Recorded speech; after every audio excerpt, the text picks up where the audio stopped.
નમસ્કાર. આજ રોજ વોકેશનલ એજ્યુકેશનની ચર્ચા બાબતે યોજાયેલી આ કાર્યશિબિરમાં ઉપસ્થિત તમામ ક્લસ્ટર રિસોર્સ કોઓર્ડિનેટર શ્રી, તમામ બ્લોક રિસોર્સ કોઓર્ડિનેટર શ્રી અને અર્બન રિસોર્સ કોઓર્ડિનેટર શ્રી, જિલ્લા કક્ષાની અને મારી રાજ્ય કક્ષાની ટીમનું સૌનું સ્વાગત કરું છું. આપણે સૌ જાણીએ છીએ કે વોકેશનલ એજ્યુકેશનની શરૂઆત જે છે આપણા રાજ્યમાં 2016થી થઈ છે અને આપણે ધીમે ધીમે જે છે એના સ્કોપમાં વધારો કરતા જઈ રહ્યા છીએ. અને આપણી જે નવીન નેશનલ એજ્યુકેશન પોલિસી આવી છે એમાં પણ આપણી વોકેશનલ એજ્યુકેશન અને વોકેશનલ એજ્યુકેશન પર ખૂબ જ ભાર મૂકવામાં આવ્યો છે. તો આ બાબતે જ અત્યારે જે અમારા સીઆરસી અને બીઆરસી કામ કરી રહ્યા છે એમાં બૃહદ અંશે જે છે બધા નવા રિક્રુટ થઈને આવ્યા છે અને થોડો પ્રમાણ એવું પણ છે જે ઘણા સમયથી ફરજ બજાવે છે. તો આપ સૌ જે છે આ બાબતે માહિતગાર થાઓ અને આપના જે રૂટીન શાળાની મુલાકાત થતી હોય ત્યારે પણ આ કાર્યક્રમને વધારે વેગ મળે અને આ કાર્યક્રમનું અમલીકરણ ખરેખર આપણા નિયમો પ્રમાણે અને જે ભાવના છે એ ભાવના સાથે થઈ રહ્યું છે કે નથી થઈ રહ્યું આ બાબતની ચકાસણી માટે જે છે આપણે માર્ગદર્શિત કરવાની જરૂરિયાત જણાવી છે. પ્રી વોકેશનલ એજ્યુકેશનની શરૂઆત જે છે આપણા ગત શૈક્ષણિક વર્ષથી થઈ છે, જેમાં આપણા 6 થી 8 ધોરણની જે પ્રાથમિક શાળાઓ છે એમાં બાળકોની પ્રી વોકેશનલ એજ્યુકેશન માટે 10 બેડલેસ ડેઝ એટલે કે 10 દિવસ એવા આપવામાં છે જેમાં એમને દફતર નથી લઈ જવાનું, પરંતુ આસપાસના વાતાવરણ, આસપાસના પરિદૃશ્યમાં અને આસપાસના સમાજમાં કેવી પ્રકારની પ્રવૃત્તિઓ ચાલે છે, કેવી રીતે ચાલે છે અને ભવિષ્યમાં એને આ પ્રવૃત્તિને લઈને આગળ વધવાનું હોય તો કેવી રીતે અને કયા સંજોગોમાં કયા પ્રકારની તાલીમ મેળવીને આગળ વધી શકે છે, આ તમામ બાબતોને ધ્યાનમાં રાખી અને એક ડિટેલ ગાઈડલાઈન અહીંથી તૈયાર કરવામાં આવી છે. એ બાબતની તાલીમ પણ શાળા કક્ષાએ જે છે તમામ આચાર્યશ્રી અને સંલગ્ન શિક્ષકશ્રીઓને પણ આપી દેવામાં આવી છે અને લગભગ 1500 જેટલી પ્રાથમિક શાળાઓને આપણે ગત વર્ષે આપી હતી અને આ વર્ષે પણ આપણા પ્રયાસો છે કે વધારેમાં વધારે શાળાઓને આપવી. આ માટે આચાર્યશ્રી અને શિક્ષકશ્રીઓની તાલીમ તો ગોઠવવામાં જ આવશે, પરંતુ આ જે આપણો રજાનો સમયગાળો ચાલી રહ્યો છે એમાં આપને માર્ગદર્શિત કરવામાં આવે અને આ જ ગાઈડલાઈન આપની સાથે પણ શેર કરવામાં આવે જેથી શાળાઓ ખુલે ત્યારે આપ આ કામગીરીનું વ્યવસ્થિત જે છે મોનિટરિંગ કરી શકો અને એને વધારે વેગવંતો બનાવી શકો એની જરૂરિયાત જણાય છે. એ જ રીતે માધ્યમિક અને ઉચ્ચતર માધ્યમિકમાં પણ વોકેશનલ વિષયના આપણા 13 ટ્રેડ આધારિત જે છે વોકેશનલ એજ્યુકેશન આપવાનું કામગીરી ઝડપથી ચાલી રહી છે. આપણે ગત વર્ષ સુધી જે છે 934 જેટલી શાળાઓમાં આ કામગીરી શરૂ કરી હતી અને આ વર્ષે પણ 227 જેટલી શાળાઓને જુદા જુદા ટ્રેડ્સ આપણને મળ્યા છે અને આના પાછળનો આશય છે કે આપણે શાળા શિક્ષણ બાળક સુનિશ્ચિત કરે એની સાથે સાથે કોઈ પણ એક ટ્રેડનું જે છે જ્ઞાન મેળવી અને બહાર નીકળે, જેનો ઉલ્લેખ જે છે આપણી નેશનલ એજ્યુકેશન પોલિસીમાં પણ કરવામાં આવ્યો છે, જેથી બાળક શિક્ષણ પછી જો કોઈ વ્યવસાયમાં કોઈ રોજગારમાં આગળ વધતો હોય તો એનો પાયો જે છે એ ખૂબ જ આ 4 વર્ષો દરમિયાન મજબૂત થઈ જાય અને બાળકને શાળામાંથી પણ આગળ પાછળ ના થવું પડે. તો એના માટેની પણ ડિટેલ ગાઈડલાઈન જે છે તૈયાર છે. ટ્રેડ વાઇઝ જે છે આપણે ડીઓ સાહેબને પણ આચાર્યશ્રીઓને પણ દરેકને માર્ગદર્શિત કરતા જ રહીએ છીએ. આપને પણ માર્ગદર્શિત કરીશું કે કેવી રીતે ટ્રેડનું સિલેક્શન કરતા હોઈએ છીએ આપણે, આજુબાજુની સામાજિક વ્યવસ્થા, ભૌગોલિક વ્યવસ્થા અને ઔદ્યોગિક પરિસ્થિતિઓ કેવી છે એને ધ્યાનમાં રાખી અને બાળક અને વાલીઓની સીમા રસ છે અને કઈ દિશામાં આગળ વધવા માંગે છે એ બાબતોને ધ્યાને લઈને આપણે ટ્રેડનું સિલેક્શન કરતા હોઈએ છીએ અને આપણને ગયા વર્ષે પણ આમાં ખૂબ સફળતા મળી છે કે આચાર્યશ્રીઓએ આનો ખૂબ ઊંડાણપૂર્વક અભ્યાસ કરી અને બાળકોને આના માટે પ્રેરિત કર્યા હતા અને આપણે સક્સેસફુલી જે છે લગભગ તમામ શાળાઓમાં જે છે આ એજ્યુકેશન ચાલુ કરી શક્યા. આ વર્ષે આપણી ગણતરી છે કે નવીન જે શાળાઓ આવી છે એના માટે પણ કામગીરી કરવી અને આની સાથે સાથે જે શાળાઓ હજુ આપણી આવરવાની બાકી હોય એ શાળાઓને પણ આપણે માર્ગદર્શન આપીએ જેથી આગામી શૈક્ષણિક વર્ષમાં જે છે એ શાળાઓમાં પણ વધારે બાળકો જે છે પોતાના કમ્પ્લીટ એજ્યુકેશન સિસ્ટમ સાથે જે છે વોકેશનલ એજ્યુકેશનનું પણ જ્ઞાન મેળવી શકે.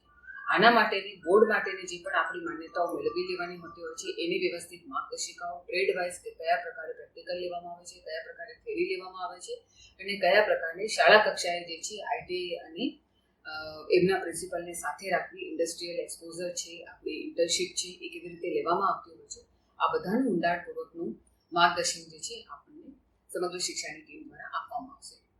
હું આશા રાખું છું કે શાળાની આપની મુલાકાત દરમિયાન આ વિષયને પણ બીજા વિષય જેટલું જ ઇમ્પોર્ટન્સ આપી અને નેશનલ એજ્યુકેશન પોલિસીનું આના પાછળનું જે હાર્દ છે એને સફળ કરવામાં આપ સૌ મદદરૂપ બનશો. એક વખત ફરીથી આપ સૌનો આભાર. નમસ્કાર. સમગ્ર શિક્ષા અંતર્ગત માનનીય સ્ટેટ પ્રોજેક્ટ ડાયરેક્ટર શ્રીએ આપણને વોકેશનલ અંતર્ગત ખાસ કરીને આપણા બીઆરસી, યુઆરસી અને સીઆરસી કોઓર્ડિનેટરની ખૂબ ચાવીરૂપ અને અગત્યની ભૂમિકા છે એવું આપણને ચોક્કસ મુદ્દાઓ સાથે નિર્દેશ કરેલો છે.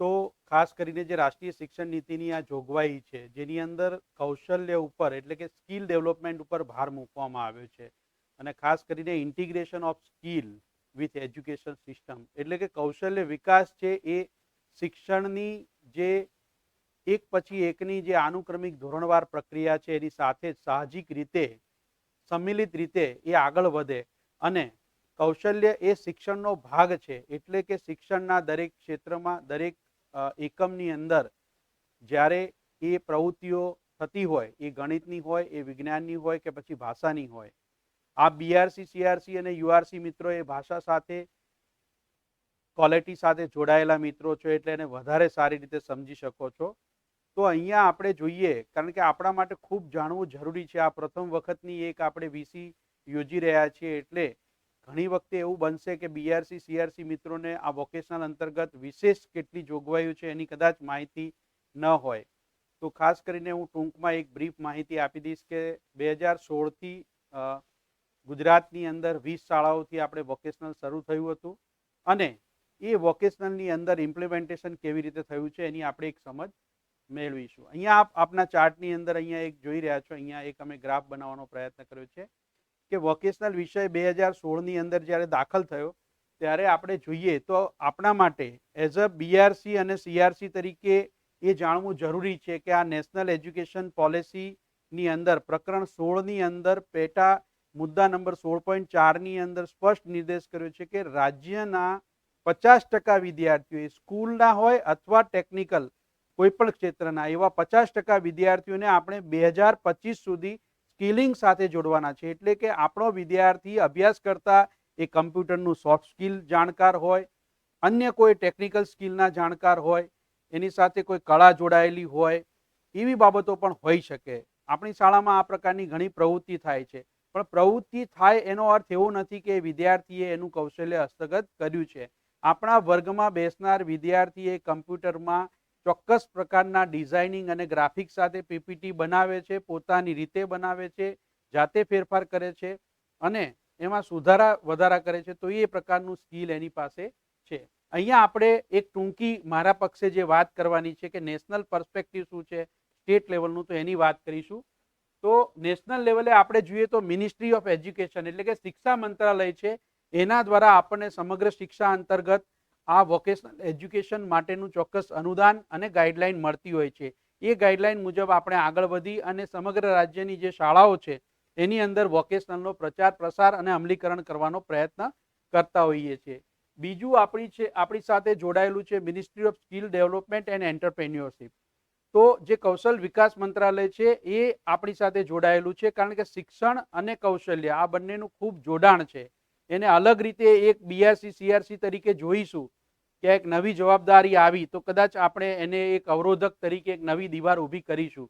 એટલે હું વારંવાર એ વાત કહેવા માંગીશ કે શિક્ષણની સાથે જ આપણે કૌશલ્યને એક સાહજિક રૂપે એમાં ભળી ગયું છે એ રીતે જોવાનું છે. તો આ કૌશલ વિકાસ મંત્રાલય છે એનએસડીસી એટલે કે national skill development corporation of India ભારતનું જે આ એક વિભાગ છે કે જેની દ્વારા ચોક્કસ પ્રકારની તાલીમો એના માટેના જે ટ્રેનર્સ છે એનું માળખું અને એ બધાની જોગવાઈઓ છે નેશનલ લેવલે આ એનએસડીસી દ્વારા થતી હોય છે. જેમ આપણું માધ્યમિક અને ઉચ્ચતર માધ્યમિક શિક્ષણ બોર્ડ છે ધોરણ 10-12ના વિદ્યાર્થીઓની થિયરી પ્રેક્ટિકલ લઈ અને એના રિઝલ્ટ આપે છે એ જ રીતે અહીંયા એસએસસી એટલે કે સેક્ટર સ્કિલ કાઉન્સિલ દરેક ક્ષેત્ર છે એની એક સેક્ટર સ્કિલ કાઉન્સિલ છે જે એની પ્રેક્ટિકલ પરીક્ષા લેતી હોય છે અને એના આધારે દરેક વિદ્યાર્થીને એનએસડીસીનું પ્રમાણપત્ર આપતી હોય છે. તો આપણા વોકેશનલના જે વિદ્યાર્થીઓ હશે એને પ્રમાણપત્ર આપવાનું એનું પ્રેક્ટિકલ મૂલ્યાંકન કરવાની જે ભૂમિકા છે એ દરેક સેક્ટર સ્કિલને ફાળે આવે છે. આપણે એ ચોક્કસ પ્રશ્ન થાય આ પ્રથમ વખતની એક આપણી મુલાકાત છે વર્ચ્યુઅલ ત્યારે કે આ સેક્ટર સ્કિલ એટલે શું તો કે જેમ બોર્ડ આપણી પરીક્ષા લે છે એ જ રીતે આ સેક્ટર સ્કિલ છે પરંતુ બોર્ડ એક જ છે. એ કૃષિનું પણ પેપર લે છે, પશુપાલનનું પણ પેપર લે છે, આઈટીનું પણ પેપર લે છે. વોકેશનલની અંદર દરેક ક્ષેત્ર માટે ચોક્કસ સેક્ટર સ્કિલ છે. દાખલા તરીકે આઈટી તો સેક્ટર સ્કિલ આઈટી, દિવ્યાંગો માટે સેક્ટર સ્કિલ પીડબ્લ્યુડી છે. તો એવી રીતે જુદી જુદી સેક્ટર સ્કિલ હોય છે.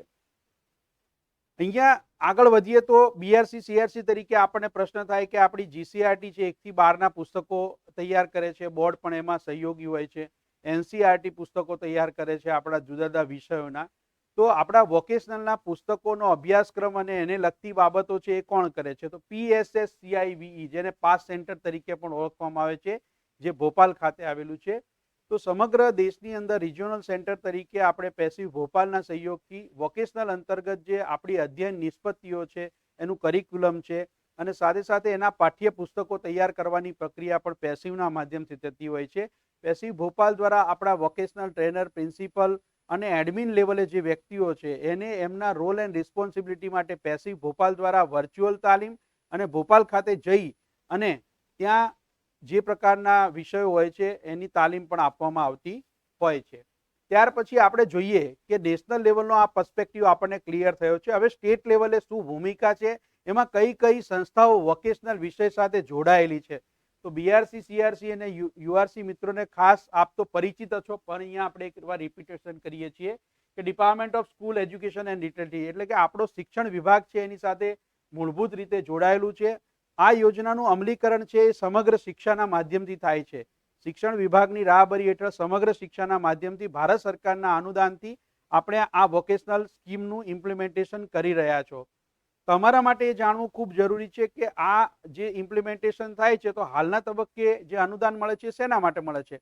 તો આપણને માધ્યમિક, ઉચ્ચતર માધ્યમિક શાળા અથવા કમ્પોઝિટ સ્કૂલ છે જે 9 થી 12ની છે, એવી સરકારી અથવા અનુદાનિત કોઈ પણ શાળા એ આ વોકેશનલ માટે દરખાસ્ત કરી શકે છે અને એ સમગ્ર શિક્ષાને ડીઓ સાહેબ મારફત કરી શકે છે. ત્યારબાદ આવે છે એસસીઆરટી, એટલે કે જીસીઆરટી તરીકે આપ જે ઓળખો છો. આ અભ્યાસક્રમમાં માની લો કે કોઈ પેસિવ પાસે અભ્યાસક્રમ ઉપલબ્ધ નથી, દાખલા તરીકે મહેસાણા જિલ્લો છે અને સિરામિકનો કોઈ કોર્સ ચાલુ કરવો છે, અમને એવી દરખાસ્ત મળી છે. એવી રીતે કોઈ જગ્યાએ ડાયમંડ જ્વેલરીને લગતો છે, કોઈ નવો કોર્સ શરૂ કરવો છે, તો એનઈપીમાં પણ એ જોગવાઈ છે ને એ કોર્સ આપણે એસસીઆરટી પાસે અપ્રૂવ કરાવી અને એનો કરિક્યુલમ, એના પાઠ્યપુસ્તક, એની એસેસમેન્ટ અને ઇવેલ્યુએશનની પદ્ધતિ નક્કી કરી અને એની અંદર આપણને આપણી જીસીઆરટી છે એ મદદરૂપ થાય છે. GHSCB આપ જાણો છો યુઆરસી અને બીઆરસી મિત્રો કે માધ્યમિક કક્ષાએ આપણા જે વોકેશનલના વિદ્યાર્થીઓ હશે એનું 9મા અને 11માનું ઇન્ટરનલ એસેસમેન્ટ છે એ આપણી શાળાઓ કરશે, પણ 10મા અને 12મામાં જ્યારે બોર્ડમાં વિદ્યાર્થી જતા હોય છે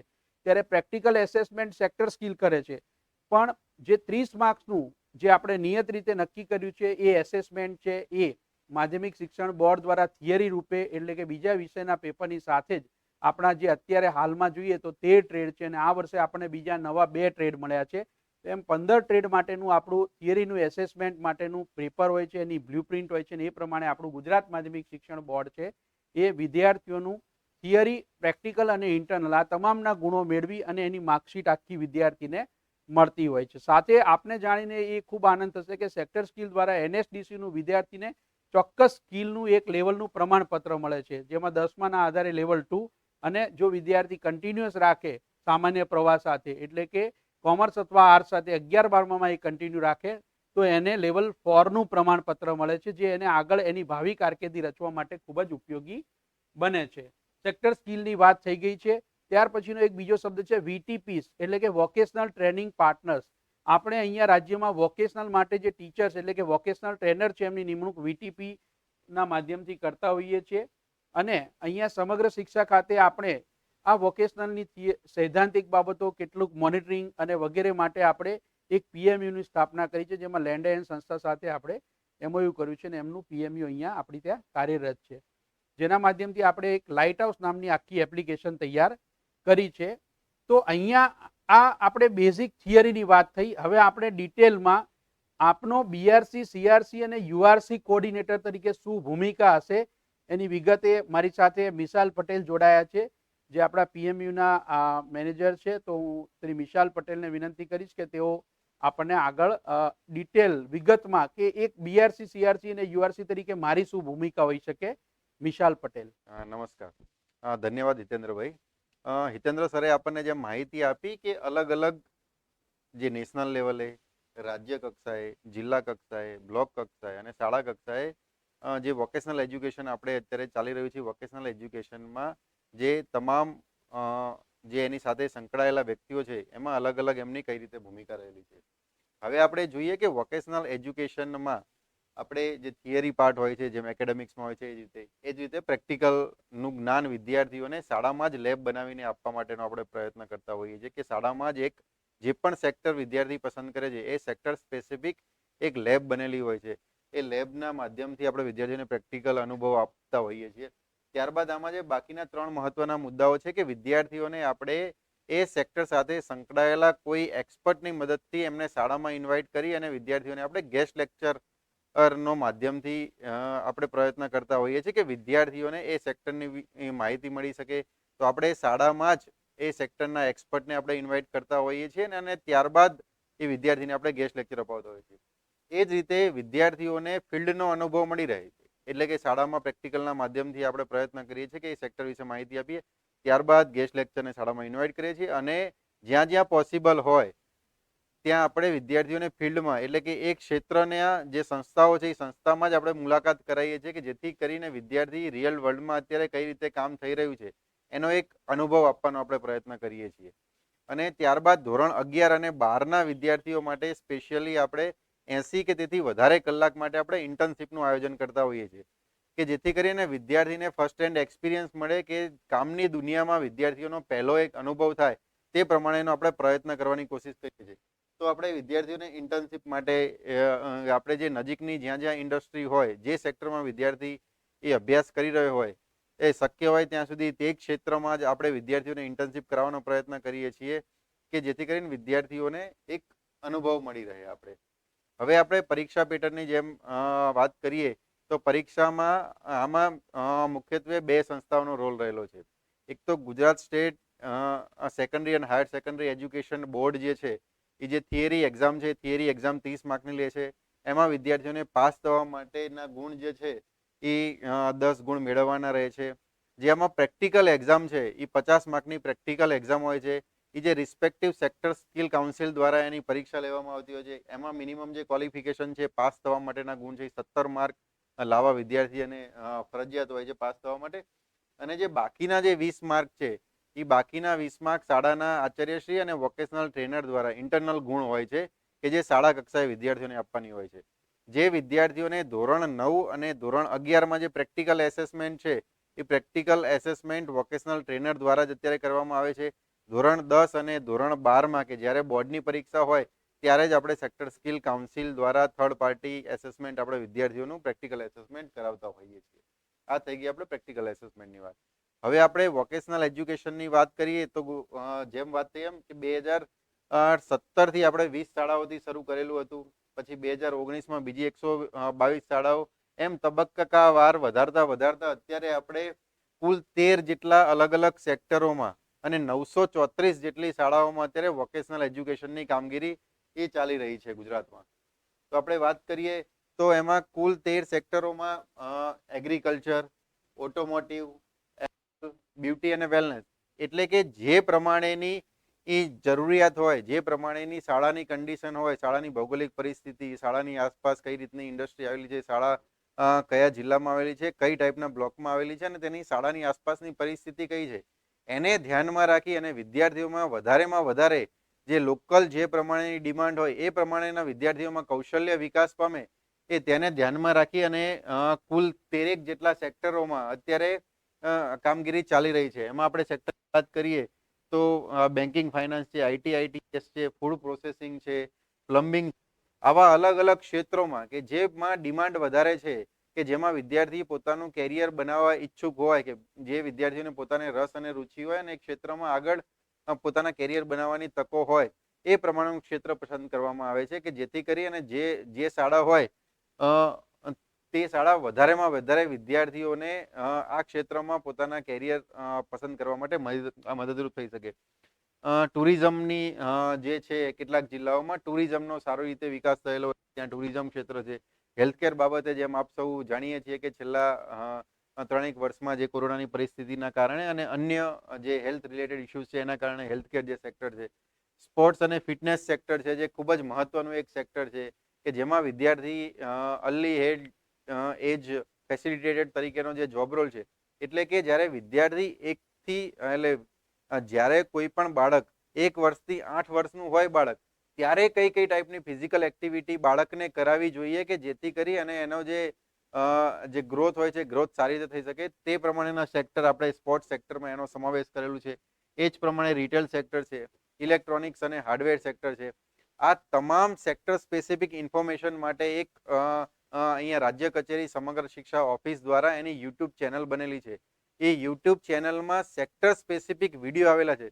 તો હું આપ સૌ બીઆરસી અને સીઆરસી મિત્રોને એક મારી વિનંતી કરીશ કે આપ જે પણ સેક્ટર આપને લાગતું હોય કે આપના બ્લોકમાં કે આપના ક્લસ્ટરમાં જે અનુકૂળ આવી શકે એમ છે, તો એ સેક્ટરમાં કઈ કઈ વિષય ભણાવવામાં આવે છે તો એનો બેસિક એક વિડીયો અમે સેક્ટર સ્પેસિફિક બનાવેલા છે, જે તમે વોકેશનલ એજ્યુકેશનની જે અમારી યુટ્યુબની ચેનલ છે ત્યાંથી જોઈ શકો છો કે કયા સેક્ટરમાં કયો જોબ રોલ આવે છે. એમાં અમે માહિતી આપવાનો પ્રયત્ન કરેલો છે કે પહેલા સેક્ટરમાં અભ્યાસક્રમને લગતી માહિતી આપીએ, અભ્યાસક્રમ બાદ વિદ્યાર્થીનો કેરિયર ગોલ હોય, જો એને નોકરીમાં જવું હોય તો નોકરી રિલેટેડ કઈ કઈ અવકાશ છે, જો પોતાનો બિઝનેસ શરૂ કરવા માંગતા હોય તો બિઝનેસ માટેના કયા કયા અવકાશ છે, તે તમામ વિગતોને સામેલ કરતો એક અમે વિડીયો બનાવેલો છે.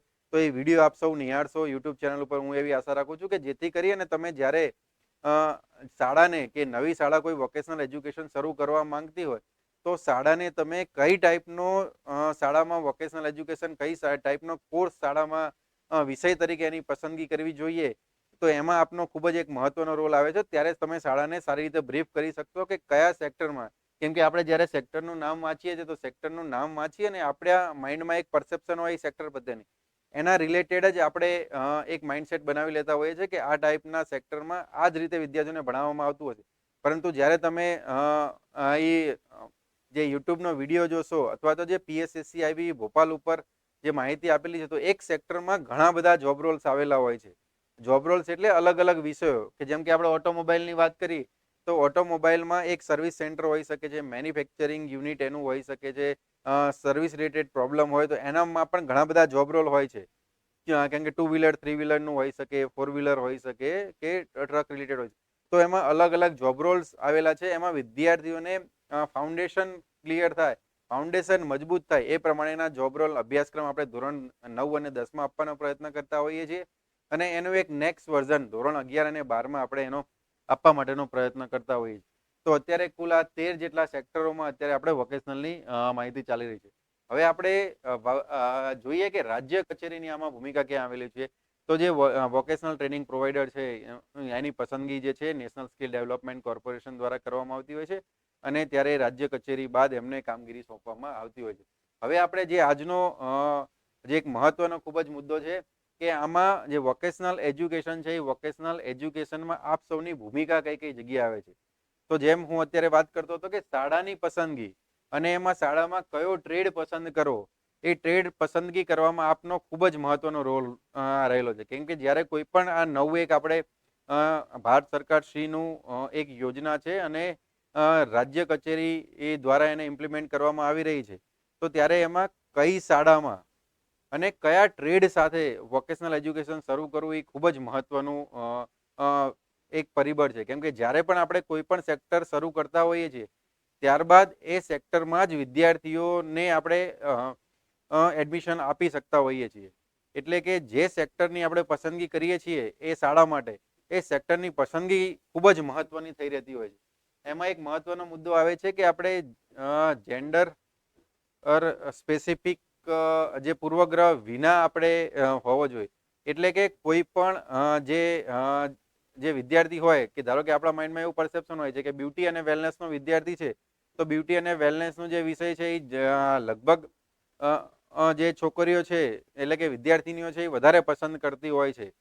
જો ઓટોમોબાઈલ સેક્ટર એવું છે કે જેમાં વિદ્યાર્થીઓ વધારે પસંદ કરવા હોય છે, તો જે બીઆરસી અને સીઆરસીની આપણે ભૂમિકા વાત કરતા હતા તો એમાં એક મુખ્ય ભૂમિકા બ્લોક રિસોર્સ કોઓર્ડિનેટર અને ક્લસ્ટર રિસોર્સ કોઓર્ડિનેટરની એ રહે છે કે જે વોકેશનલની શાળા આપણે પસંદ કરવા માંગતા હોઈએ છીએ, તો જે પણ શાળા પસંદ કરે એમાં કયો ટ્રેડ શરૂ કરવો એક ખૂબ જ મહત્વનો એક મુદ્દો થઈ જાય છે. અને એમાં બીઆરસી સીઆરસી એ શાળાના આચાર્યશ્રીઓને માર્ગદર્શન આપવાનું હોય છે. આ ઓવરઓલ સ્કીમ વિશે એમને સમજાવવાનું હોય છે. આ યોજનાની માહિતી, એમાં કયા કયા ટ્રેડ ચાલી શકે છે, એ ટ્રેડમાં કઈ રીતે મહત્વ છે અને એ ટ્રેડ લીધા બાદ વિદ્યાર્થીઓ જો પોતાનું કેરિયર બનાવવું હોય તો કેરિયરમાં કઈ રીતે આગળ વધી શકે છે એના વિશે માહિતી આપવી શાળાના આચાર્યશ્રીને ખૂબ જ જરૂરી હોય છે. કેમ કે જ્યારે આપણે આ વિષય પસંદ કરતા હોઈએ છીએ પછી એને કન્ટિન્યુઅસ દર વર્ષે આનો જ વિષયમાં વિદ્યાર્થીઓને આપણે એ શાળામાં મોબિલાઇઝ કરી અને એનરોલમેન્ટ કરાવવાનું હોય છે. તો શાળાની ભૌગોલિક પરિસ્થિતિને ધ્યાનમાં રાખી, આસપાસના ફિલ્ડને ધ્યાનમાં રાખી અને શાળા વિષયની પસંદગી કરાવી ખૂબ જ એક ઇમ્પોર્ટન્ટ ફેક્ટર રહેલો છે. ત્યાં આપ સૌનો રોલ એક ખૂબ જ એમાં મહત્વનો રોલ હોય છે. અને એમાં એક જેન્ડર પૂર્વગ્રહ વિના, એટલે કે જે પણ આપણે વિષય પસંદ કરીએ એ વિષયની પસંદગીમાં આપણે પૂર્વગ્રહ ના રાખીએ કે વિદ્યાર્થી છે તો એ ઓટોમોબાઈલ સેક્ટરમાં જ જશે, એ બ્યુટી વેલનેસ કે એપરલ સેક્ટરની પસંદગી નહીં કરે, કે કોઈ વિદ્યાર્થીની છે તો એ ઓટોમોટિવ સેક્ટરમાં નહીં જાય કે અન્ય ક્ષેત્રો ઇલેક્ટ્રોનિક્સ હાર્ડવેરમાં નહીં જાય, કે આપણે પ્રથમ ચોઈસ વિદ્યાર્થીઓમાં કઈ ટાઈપની રસ અને રુચિ છે એને પ્રાધાન્ય આપી અને વિદ્યાર્થીઓને પસંદ કરાવવાનું છે. આપણે જે પણ સેક્ટરમાં વિદ્યાર્થી કે વિદ્યાર્થીનીને ઇન્ટરેસ્ટ હોય કે પોતાની જે એમાં સ્કિલ છે એ સ્કિલને ડેવલપ કરવા માંગતા હોય એ ટાઈપનું ક્ષેત્ર આપણે વિદ્યાર્થીઓને પસંદ કરાવવાનું છે. તો આમાં આપ સૌનો રોલ રહે છે. ત્યારબાદ જે વોકેશનલ ટ્રેનર છે, એટલે કે શાળામાં જે આ વોકેશનલ વિષય એ જે ભણાવવા માટે થઈ અને એક નિશ્ચિત ક્વોલિફિકેશન વાળા અને એક્સપિરિયન્સ વાળા જે વ્યક્તિઓ હોય છે એની પસંદગી કરવાની થતી હોય છે એ વોકેશનલ ટ્રેનર. એ વોકેશનલ ટ્રેનરની પસંદગી વખતે આપણે જે ડિસ્ટ્રિક્ટ એજ્યુકેશન ઓફિસર શ્રી છે એમની અધ્યક્ષતામાં એક કમિટી બનાવેલી છે. એ કમિટી જે વોકેશનલ ટ્રેનર છે એ વોકેશનલ ટ્રેનરના એજ્યુકેશન ક્વોલિફિકેશન અને એક્સપિરિયન્સના ક્રાઇટેરિયાને ધ્યાનમાં રાખી અને એની જે પણ જે ડોક્યુમેન્ટ છે ડોક્યુમેન્ટ વેરિફિકેશનની પ્રોસેસ કરતું હોય છે. અને ત્યારબાદ એમાં શાળામાં એને વોકેશનલ ટ્રેનર તરીકે નિમણૂક આપણે આપતા હોઈએ છીએ, જે વોકેશનલ ટ્રેનિંગ પ્રોવાઈડર ના પેરોલ ઉપર હોય છે. ત્યારબાદ જ્યારે પણ શાળાની મુલાકાત કરો ત્યારે શાળાની મુલાકાત કરવામાં જે મેં આપણે કોમ્પોનેન્ટની ચર્ચા કરી કે શાળામાં નિશ્ચિત એટલે કે દર મહિને એક ગેસ્ટ લેક્ચર થવો જોઈએ, દર 3 મહિને એક ફિલ્ડ વિઝિટ થવી જોઈએ, ધોરણ 11 અને 12ના વિદ્યાર્થીઓ માટે 80 કલાક કે તેથી વધારેના સમયગાળા માટે ઇન્ટર્નશીપ થવી જોઈએ. જે આ અલગ અલગ વોકેશનલના કોમ્પોનેન્ટ છે એ કોમ્પોનેન્ટ મુજબ શાળામાં વોકેશનલ એજ્યુકેશનની કામગીરી ચાલી રહી છે કે નહીં એ પણ એક આપ જ્યારે મુલાકાત કરો એ શાળા મુલાકાતમાં આપે ધ્યાન દોરવાનું છે. એમાં પણ જ્યારે વોકેશનલ ટ્રેનરને કોઈ સહાયતાની જરૂર હોય, એટલે કે એ જેમ બ્લોક રિસર્ચ કોઓર્ડિનેટર તરીકે આપ સૌના પણ ઘણા બધા ફિલ્ડ સાથે કે ઘણી બધી ઇન્ડસ્ટ્રી સાથે ઘણા બધા જે અલગ અલગ જે એમ્પ્લોયર હોય છે એમાં આપ સૌના કોન્ટેક્ટ હશે. તો એ કોન્ટેક્ટ થકી વિદ્યાર્થીઓમાં વધારેમાં વધારે આપણે એ સારી ઇન્ટર્નશીપ કરાવી શકીએ. તેમજ ફિલ્ડ વિઝિટ માટે એ વિદ્યાર્થીઓને આપણે સારી ઇન્ડસ્ટ્રીમાં કે સારી એ જગ્યાએ ઉપર શાળા એમ્પ્લોયરના ત્યાં આપણે લઈ જઈ શકીએ ને ત્યાં વિદ્યાર્થીઓને સારી રીતે એક ક્ષેત્રનું જ્ઞાન મળી શકે. તો એમાં એક આપનો ખૂબ મહત્વનો રોલ રહેલો છે. ત્યારબાદ જે આપણે શાળા કક્ષાએ જે ફંડ આપતા હોઈએ છીએ, આમાં જેમ ફંડમાં જેમ મેં અગાઉ વાત કરી તેમ એક ફૂલ ફ્લેજ લેબ બનાવવામાં આવતી હોય છે. એ લેબનું ટેન્ડરિંગ પ્રોસેસ રાજ્ય કચેરીથી કરવામાં આવતું હશે. ત્યારબાદ દર વર્ષે જેમ આપણે રો મટીરિયલની જરૂરિયાત હોય છે એ જે વોકેશનલ ટ્રેનર જે છે એ વોકેશનલ ટ્રેનરને અન્ય ખર્ચો એટલે કન્ટીજન્સી એ જે છે એ કન્ટીજન્સી ગ્રાન્ટ આવતી હોય છે. એ તેમજ જે અન્ય ખર્ચ માટે એટલે કે ફિલ્ડ વિઝિટ માટે છે, ગેસ્ટ લેક્ચર માટે છે, એ તમામ જે આપણે વાર્ષિક રીતે જે ખર્ચ થવાના હોય છે એના માટે દર વર્ષે શાળાઓને રિકરિંગ ફંડ મળતું હોય છે. એ ફંડ શાળાઓને રેગ્યુલરલી મળી જાય તે સુનિશ્ચિત કરવા માટે, એટલે કે જિલ્લા કક્ષાએથી દરેક શાળાઓને મોકલી આપવામાં આવતો હોય તો એ સફિશિયન્ટ એમાઉન્ટમાં છે કે જ્યારે એમની ડિમાન્ડ હોય શાળામાં. ઘણી વખત અત્યારે એક્સપિરિયન્સ પ્રમાણે એવું બને છે કે ઘણી બધી શાળાઓમાં વોકેશનલના વિદ્યાર્થીઓ વધારે હોય છે. એટલે જનરલી વોકેશનલ એજ્યુકેશનની બેચ સાઇઝ જે છે 40 જેટલી આપણે નિભાવવાની થતી હોય છે. પરંતુ મહત્તમ આપણે જેટલા પણ વિદ્યાર્થીઓને ઇન્ટરેસ્ટેડ હોય એ તમામ વિદ્યાર્થીઓને આપણે વોકેશનલમાં એડમિશન અપાવી શકતા હોઈએ છીએ. તો ઘણી વખત એવું બને છે કે રો મટીરિયલ માટે કે અન્ય જે જરૂરિયાતો માટે ફંડની રિક્વાયરમેન્ટ હોય છે તો એ શાળા કક્ષાએથી જિલ્લા કક્ષાને ડિમાન્ડ કરી શકે છે અને ત્યારબાદ વોકેશનલ એજ્યુકેશનની અંતર્ગત શાળાઓને જરૂરિયાત મુજબની ગ્રાન્ટની ફાળવણી થાય તે આપણે સુનિશ્ચિત કરવામાં આપની ભૂમિકાઓ રહેલી છે. ત્યારબાદ જે વોકેશનલ જે ટ્રેનરો છે એ વોકેશનલ ટ્રેનરની જેમ સિલેક્શન પ્રોસેસ જિલ્લા કક્ષાએથી થાય છે તે જ પ્રમાણે એનું એનો સેલરી છે એ સેલરી વોકેશનલ ટ્રેનિંગ પાર્ટનર કરતા હોય છે. અને ત્યારબાદ એનું રિએમ્બર્સમેન્ટ જે પ્રોસેસ છે એ રિએમ્બર્સમેન્ટ પ્રોસેસ જિલ્લા કક્ષાએથી થતી હોય છે. તો એમને સેલરી જે નિશ્ચિત સમયગાળામાં મળી જાય તે પણ એક આપણે સુનિશ્ચિત કરવાનું છે. ત્યારબાદ જે આ વોકેશનલ એજ્યુકેશનના મોનિટરિંગ પર્પઝ માટે એક સોફ્ટવેર બનાવેલું છે. એ સોફ્ટવેરને આપણે લાઇટ હાઉસના નામે ઓળખીએ છીએ. એ જે લાઇટ હાઉસ સોફ્ટવેરમાં દરેક વોકેશનલ ટ્રેનરની એટેન્ડન્સ, દરેક વોકેશનલ ટ્રેનરે દરરોજ જે કામગીરી કરેલી છે કામગીરીની વિગતો, શાળામાં થયેલ ગેસ્ટ લેક્ચરની વિગતો, શાળામાં થયેલ ફિલ્ડ વિઝિટની વિગતો, તેમજ જે પણ ઇન્ટર્નશીપ ચાલી રહી છે તો વિદ્યાર્થી કયા એમ્પ્લોયર સાથે ઇન્ટર્નશીપ કરેલી છે, કેટલા કલાક માટે વિદ્યાર્થી ઇન્ટર્નશીપ કરવા માટે કયા પ્લેસ ઉપર જઈ રહ્યો છે, એવી તમામ વિગતો આપણે એ લાઇટ હાઉસના માધ્યમથી વોકેશનલ ટ્રેનર એન્ટ્રી કરતો હોય છે.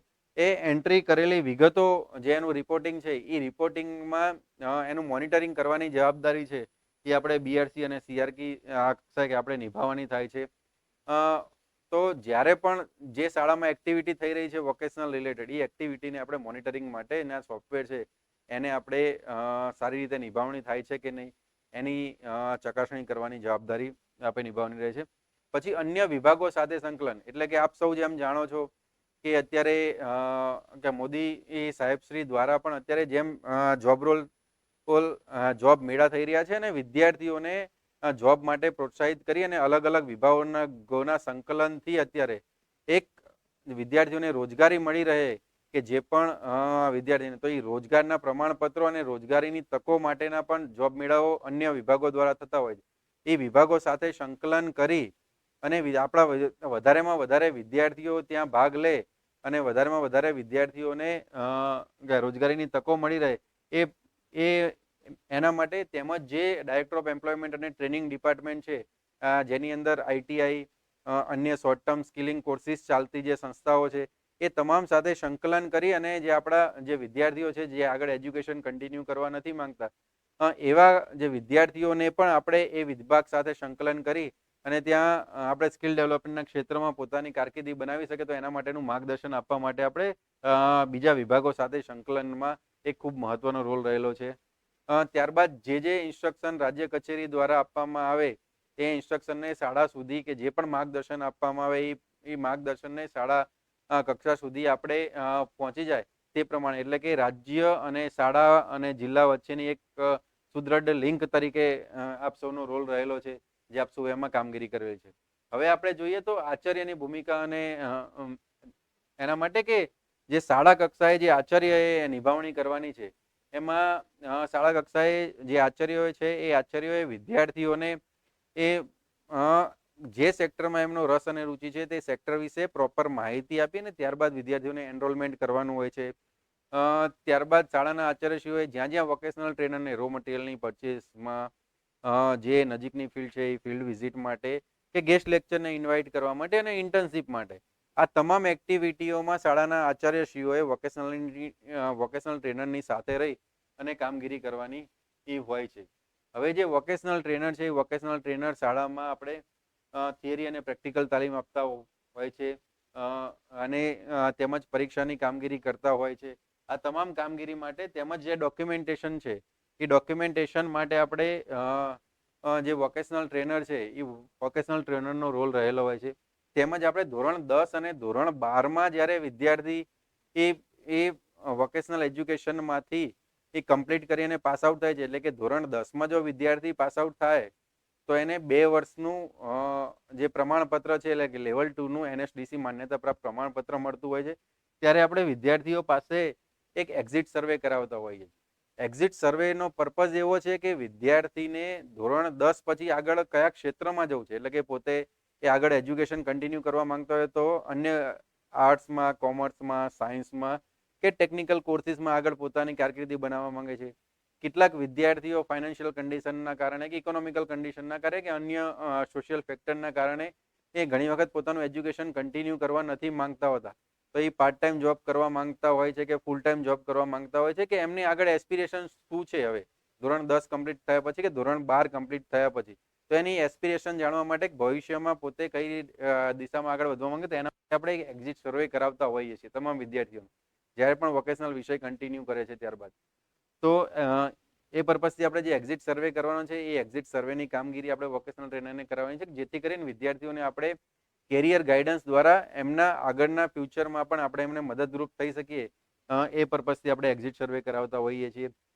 પછી જે ઇલેક્ટ્રોનિક્સ જે વિડીયોઝ આપણે છે, એટલે કે જ્યારે વિદ્યાર્થીઓને આપણે ઘણી બધી વસ્તુઓ શાળામાં પ્રેક્ટિકલના સાધનો અવેલેબલ એનાથી કરાવતા હોઈએ છીએ, ફિલ્ડ વિઝિટ કરાવતા હોઈએ છીએ, ઇન્ટર્નશિપ કરાવતા, પણ ઘણી બધી એવા ટેકનોલોજી હોય છે જેને આપણે વિડીયોના માધ્યમથી એટલે ઇલેક્ટ્રોનિક વિડીયોના માધ્યમથી પણ આપણે સમજાવવાનો પ્રયત્ન કરવા માટે તો જે વોકેશનલ ટ્રેનર છે એ વોકેશનલ ટ્રેનરોએ વિડીયોના માધ્યમથી પણ કેટલીક એક્ટિવિટી વિદ્યાર્થીઓને જો બતાવવા માંગતા હોય તો એની સામગ્રી એ તૈયાર કરી અને જે વિદ્યાર્થીઓને આપવા માટે તો એમાં પણ એક વોકેશનલ ટ્રેનરની ખૂબ જ મહત્વની ભૂમિકા રહેલી છે. અને જે નજીકની આઈટીઆઈ હોય ત્યાં વિદ્યાર્થીઓને પ્રેક્ટિકલ જ્ઞાન મળી રહે પ્રોપરલી એના માટેનું સંકલન કરવાનું રહેતું હોય છે. હવે જેમ આપણે જોયું કે જે વોકેશનલ એજ્યુકેશન છે એ વોકેશનલ એજ્યુકેશન ધોરણ 9 થી 12ના વિદ્યાર્થીઓ માટે આપણે ચલાવીએ છીએ. એટલે કે ધોરણ 9 અને 10માં વિદ્યાર્થી એક વિષય ભણશે, એટલે કે આ 2 વર્ષનો કોર્સ છે. જે વિદ્યાર્થી ધોરણ 9માં નામાંકન કરે છે એ ધોરણ 10 સુધીમાં વિદ્યાર્થીઓને વોકેશનલ એજ્યુકેશન ભણવાનું હોય છે. એ જ પ્રમાણે જે વિદ્યાર્થી ધોરણ 11માં નામાંકન કરે છે અને ધોરણ 12માં કમ્પ્લીટ થાય છે, એટલે કે જેમ આપણે રેગ્યુલર એકેડેમિક સબ્જેક્ટમાં એક વિષયનો 1 વર્ષનો અભ્યાસક્રમ હોય છે, એ જ પ્રમાણે વોકેશનલ એજ્યુકેશન છે એ 2 યર પેટર્ન પ્રમાણે કામ કરે છે અને વિદ્યાર્થીઓને 2 વર્ષ આ વિષયમાં ભણવાનું હોય છે અને ત્યારબાદ એને પ્રમાણપત્ર મળતું હોય છે. હવે આપણે વાત કરીએ કે વિદ્યાર્થી જ્યારે એ 9માં એડમિશન લેવા માટે જાય વોકેશનલના, તો ઘણા બધા અલગ અલગ ક્ષેત્રો, જેમ આપણે જોયા કે અત્યારે ગુજરાતમાં 13 ક્ષેત્રો ચાલી રહ્યા છે, તો વિદ્યાર્થીને કયા ક્ષેત્રમાં પોતાની રસ અને રુચિ છે એની ઘણી વખત અવેરનેસ નથી હોતી. તો લાસ્ટ યરથી રાજ્ય સરકાર દ્વારા ભારત સરકારની જે યોજના છે પ્રી વોકેશનલ એજ્યુકેશન, એને ગુજરાતની અત્યારે 1700થી વધારે શાળાઓમાં એનું અમલીકરણ શરૂ કરી દીધું છે ગયા વર્ષથી, જેને આપણે પ્રી વોકેશનલ એજ્યુકેશન એટલે કે 10 બેગલેસ ડેઝના નામથી ઓળખતા હોઈએ છીએ. અને જે ગુજરાતની 1700થી વધારે શાળાઓમાં અત્યારે ઇમ્પ્લિમેન્ટેશન આપણે ઓલરેડી એનું શરૂ કરી ચૂક્યા છીએ.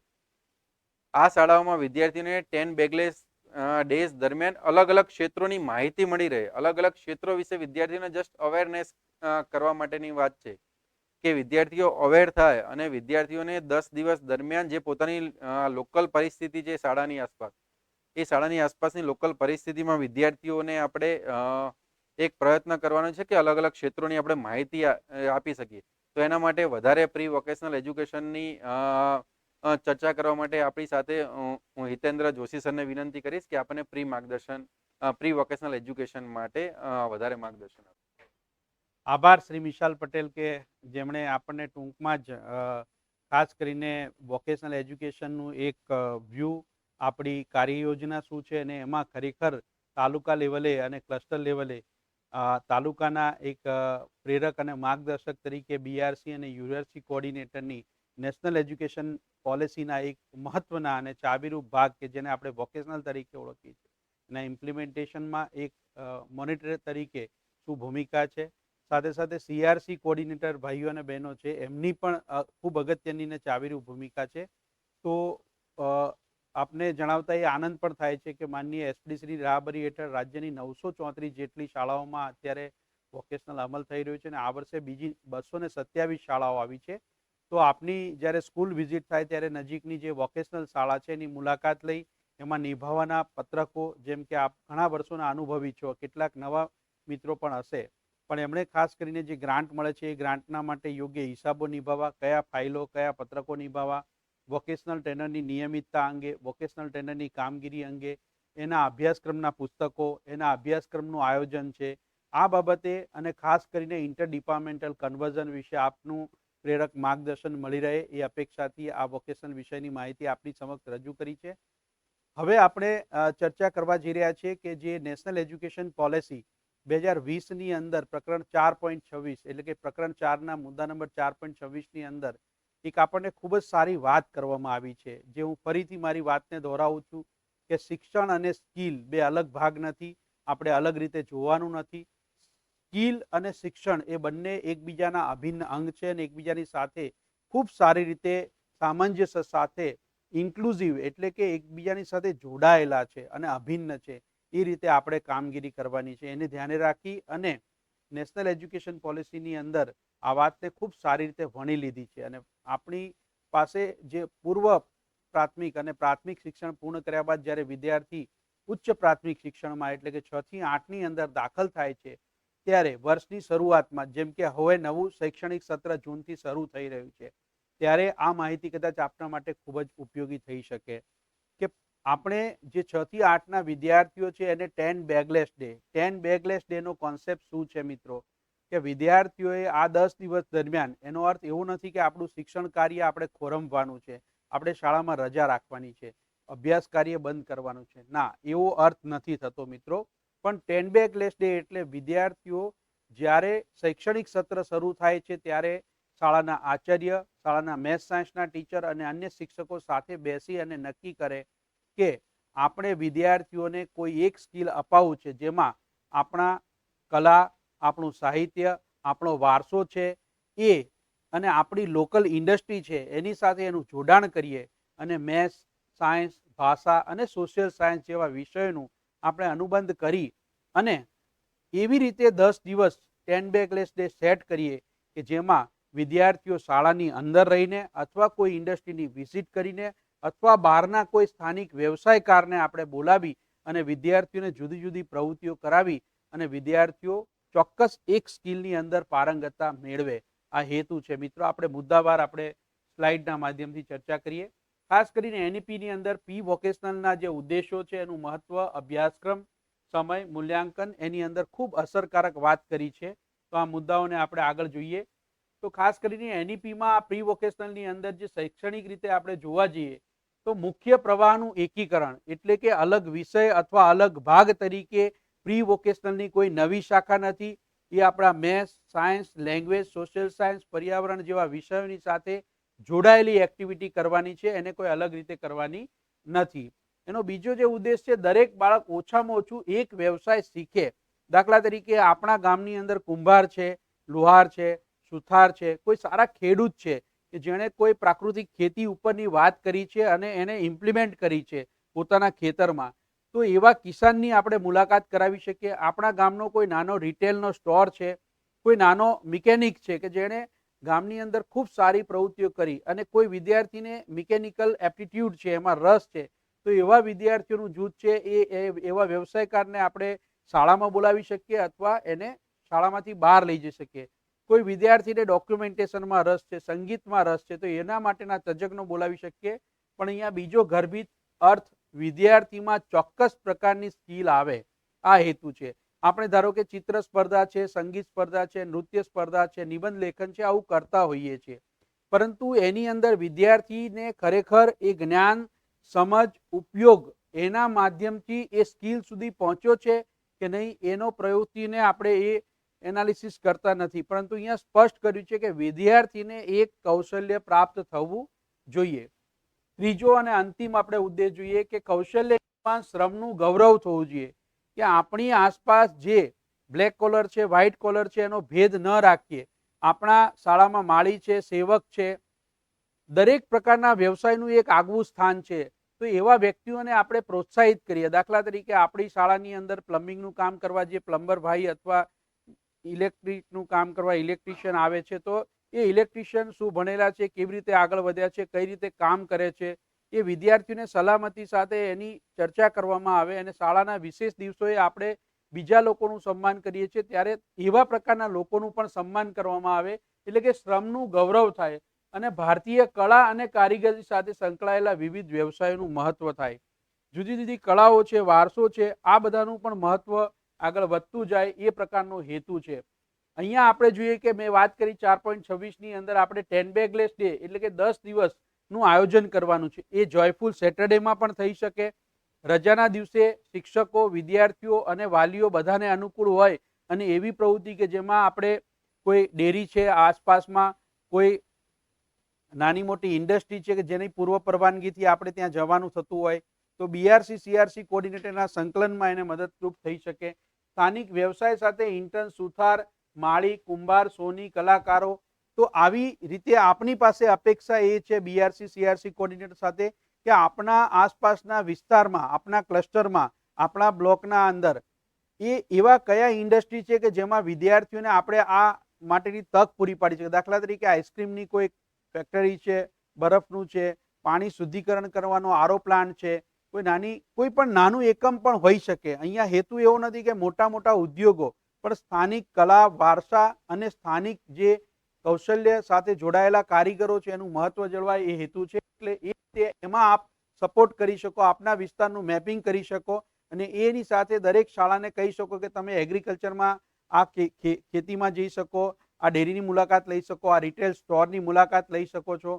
મત્સ્ય ઉછેર કેન્દ્ર, મત્સ્ય ઉદ્યોગની સાથે જોડાયેલો વિસ્તાર હોય તો એ પ્રકારના મત્સ્ય ઉદ્યોગની વાત થઈ શકે. કોઈ જગ્યાએ મધ ઉછેર છે, આપણા આદિજાતિ વિસ્તારો એવા છે જેની અંદર બાગબાની છે, કેટલાક વન્ય પેદાશોને લગતી બાબત છે, ઔષધિઓને લગતી બાબત છે, તો એનું મહત્વ પણ વિદ્યાર્થીઓને થાય. કારણ કે સ્થાનિક પ્રકૃતિનું જતન પણ થાય, કલાનું જતન થાય, એ પણ ઉદ્દેશ અહીંયા રહેલો છે. શિક્ષણની બહુઆયામી સાથે જોડાયેલા વિદ્યાર્થીઓને આનંદદાયી સહભાગિતા વધે. વિદ્યાર્થીઓને બળપૂર્વક નહીં પરંતુ કેટલાક નાના મોટા જૂથમાં આપણે એમને વહેંચી અને એમનો રસ જાણી એ ક્ષેત્રમાં આપણે એને જોડવાના છે. અને 10 દિવસમાં એ વિદ્યાર્થીઓ શાળાની દુનિયાનો તો પરિચય થાય પણ બહારની દુનિયાનું, ધ વર્લ્ડ ઓફ વર્ક એટલે કે કામની દુનિયાનો પણ એમને પરિચય થાય. કે દાખલા તરીકે આપણી નજીક બેંક છે, પોસ્ટ ઓફિસ છે, આવી જે સંસ્થાઓ છે, ગ્રામ પંચાયત છે, તાલુકા પંચાયત છે, પોલીસ સ્ટેશન છે, કેવી રીતે કામ કરે છે, શું છે, તો એવી રીતે એમને મુલાકાત કરાવીને એમની સાથે ચર્ચા કરવામાં આવે, એમનો અહેવાલ કરવામાં આવે અને એ શાળા છે એ પ્રક્રિયા માટે આપણે બીઆરસી સીઆરસી તરીકે એમને એક પ્રેરક તરીકે, ગાઈડ તરીકે ખૂબ જ સારું માર્ગદર્શન આપી શકીએ. ઉચ્ચ શૈક્ષણિક સંસ્થાઓ અને કોલેજો છે એની મુલાકાત થઈ શકે, યુનિવર્સિટીની મુલાકાત થઈ શકે. અહીંયા આપણે વાત કરી કે એનું મહત્વ શું છે, તો કે શૈક્ષણિક સંસ્થામાં તબક્કાવાર રીતે શૈક્ષણિક કાર્યક્રમને મુખ્ય પ્રવાહમાં એકીકરણ કરવું. હું ફરી એ વાતનું પુનરાવર્તન કરું કે શિક્ષણની જ પ્રવૃત્તિ તરીકે સ્કિલ છે, સ્કિલને કોઈ અલગ જોવાનું નથી. શિક્ષણનું અંતિમ ધ્યેય પણ કૌશલ્ય જ છે. જ્ઞાનથી શરૂ થાય છે, સમજ, ઉપયોગ અને કૌશલ્ય સુધી આપણે વિદ્યાર્થીઓને લઈ જઈએ છીએ. અહીંયા આપણે આગળ જોઈએ કે ધોરણ 6 થી 8 ની અંદર આપણે અહીંયા વાત કરીશું તો 6 થી 8 ની અંદર આપણે જે દરેક વિદ્યાર્થી અને આનંદદાયક અભ્યાસક્રમમાં એટલે કે આપણા જુદા જુદા એકમો છે એની સાથે જ આપણે એને જોડી લેવાના છે. હસ્તકલા છે, જુદી જુદી દાખલા તરીકે સુથારી કામ છે, ઇલેક્ટ્રિક વર્ક છે, મેટલ વર્ક છે, એવા કામોને આપણે શોધી લેવાના છે બીઆરસી સીઆરસી અને યુઆરસી કોઓર્ડિનેટર તરીકે. આપણે આપણા વિસ્તારનું એક મેપિંગ કરવાનું છે અને એના આધારે આપણે આ શાળાને કેવી રીતે મદદરૂપ થઈ શકીએ એ જોવાનું છે. એમાં ખાસ કરીને આપણી એસએમસી છે એની સહભાગિતા, વાલીની સહભાગિતા હોય એ ખૂબ જ જરૂરી છે. કારણ કે લોક સહભાગિતા હશે અને લોક સમુદાયની સહભાગિતા હશે તો આ પ્રવૃત્તિમાં આપણને ખૂબ સારું પરિણામ મળશે એવી મને આશા છે. અહીંયા હું ખાસ કરીને એ બાબતને ઉપર ભાર મૂકવા માંગુ છું કે અહીંયા પ્રી વોકેશનલની અંદર આપણે જે શિક્ષકોને નોડલ કરવાના છે એની અંદર શક્ય હોય ત્યાં સુધી મેથ્સ સાયન્સના ટીચરને આપણે પ્રાથમિકતા આપવાની છે. કોઈ જગ્યાએ એવા ટીચર ઉપલબ્ધ ન હોય એવું કે કોઈ કારણ બની શકે તો ભાષા અથવા સામાજિક વિજ્ઞાનના શિક્ષકોને આની સંકલનની જવાબદારી સોંપવાની છે.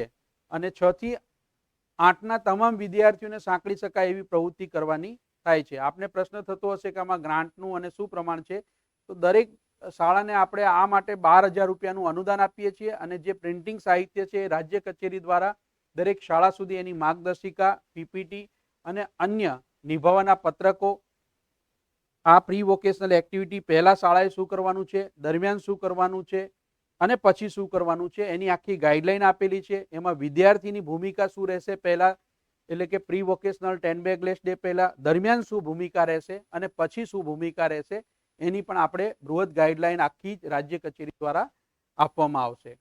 આ વર્ષે આપણે જાણીને આનંદ થશે કે સમગ્ર રાજ્યની અંદર સ્કૂલ ઓફ એક્સલન્સની શાળાઓ સાથે ગણીએ તો જેટલી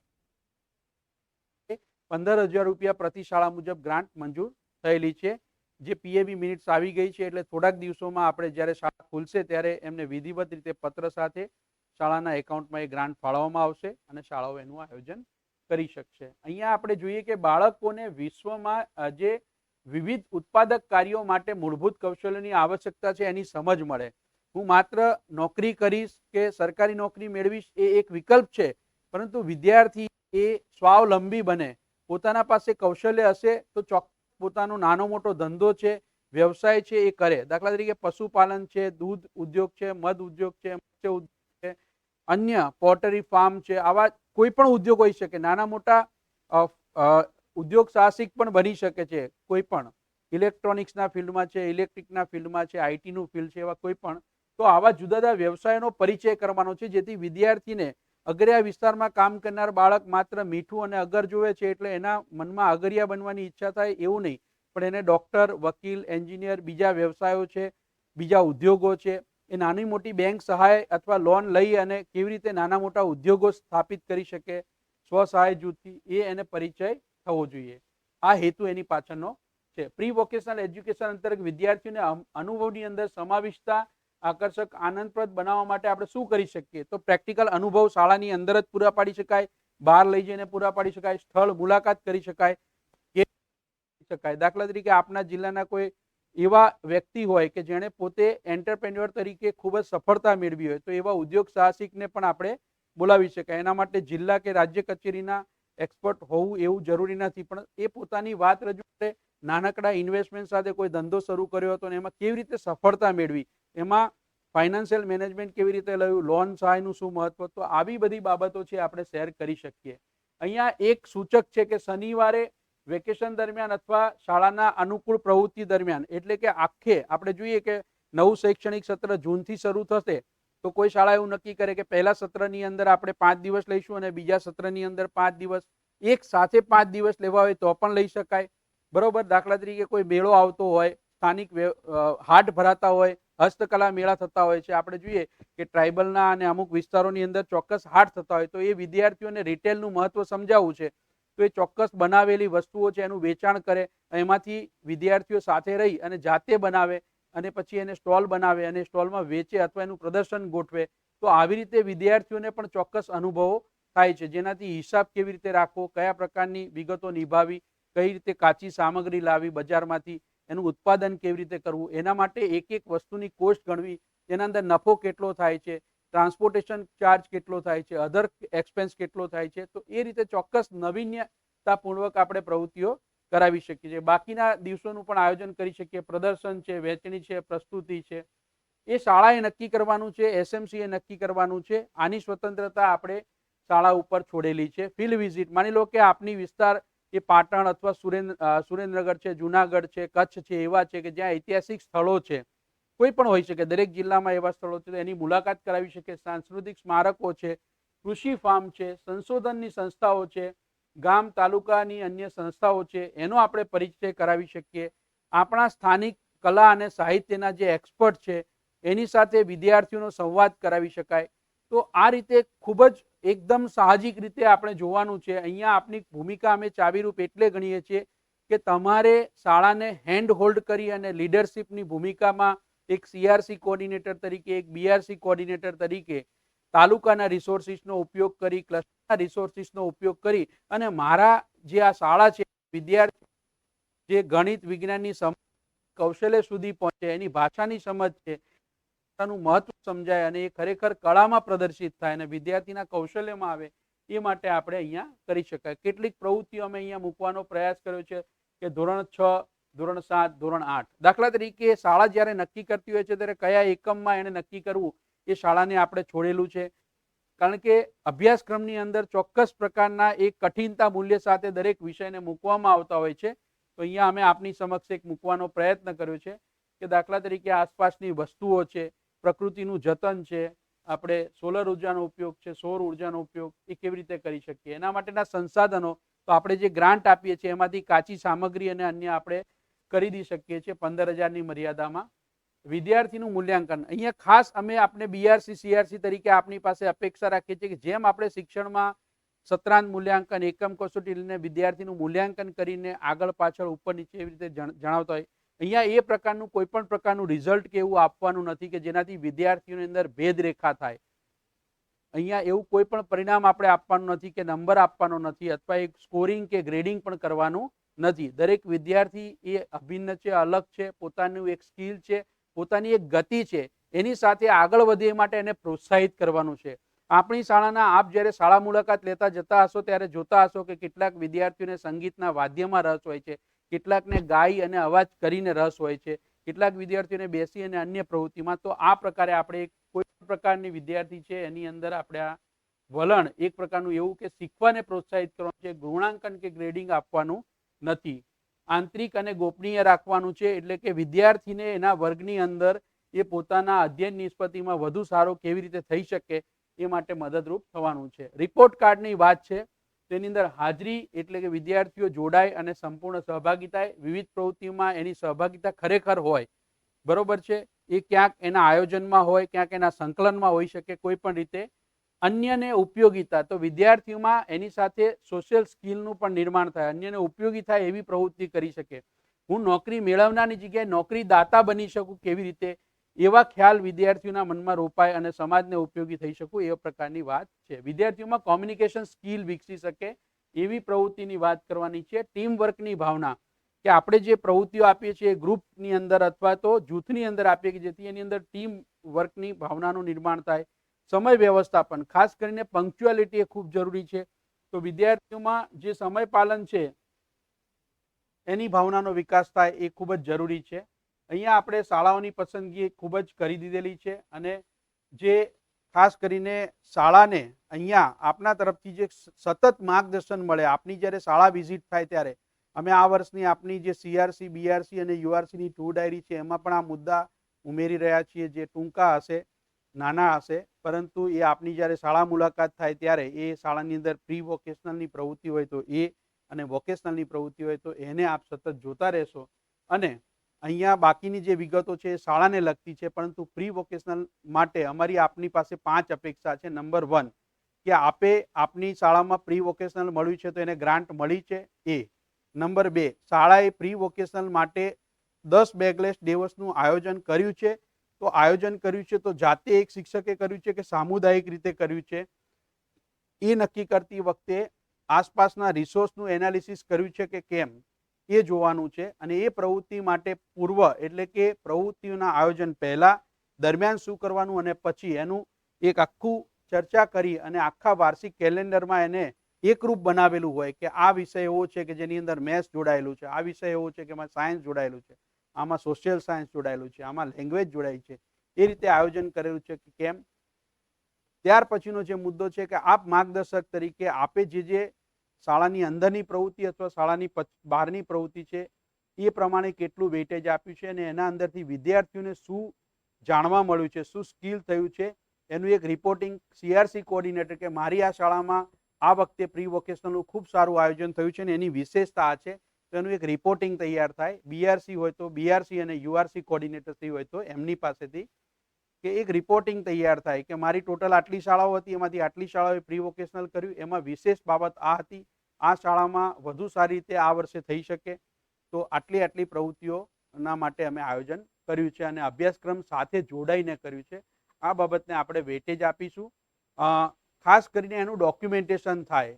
આપના જિલ્લાની અંદર અથવા આપના તાલુકાનો બ્લોક હોય, આપની કોઈ YouTube ચેનલ હોય, તો એના ઉપર દાખલા તરીકે કોઈ સ્થળ મુલાકાત થઈ છે, કોઈ તજજ્ઞ આવેલા છે, કોઈ કેરિયર સેમિનાર થયું હોય, કોઈ હસ્તકલા, માટીકલા છે, ચિત્રકલા છે, કોઈ ઉદ્યોગ સાહસિકને બોલાયો હોય, તો ડોક્યુમેન્ટેશન ખૂબ જરૂરી છે. વિદ્યાર્થીઓને શીખે અને મહત્વ થાય એ પણ જરૂરી છે. સાથે સાથે વિદ્યાર્થીને ક્યાંય પણ કોઈ પ્રકારનું ડિસ્ક્રિમિનેશન ના કરવામાં આવે, કોઈ ભેદભાવ ન રાખવામાં આવે અને એનું જે મૂલ્યાંકન છે તદ્દન ગોપનીય રાખવામાં આવે, એ આપની પાસે અપેક્ષા છે. અમને આશા છે કે રાજ્ય કચેરી દ્વારા આ એક જે પ્રયાસ કર્યો છે કે જેની અંદર મુખ્ય 2 મુદ્દા ઉપર અમે એક ફોકસ કરવાનો પ્રયાસ કર્યો છે.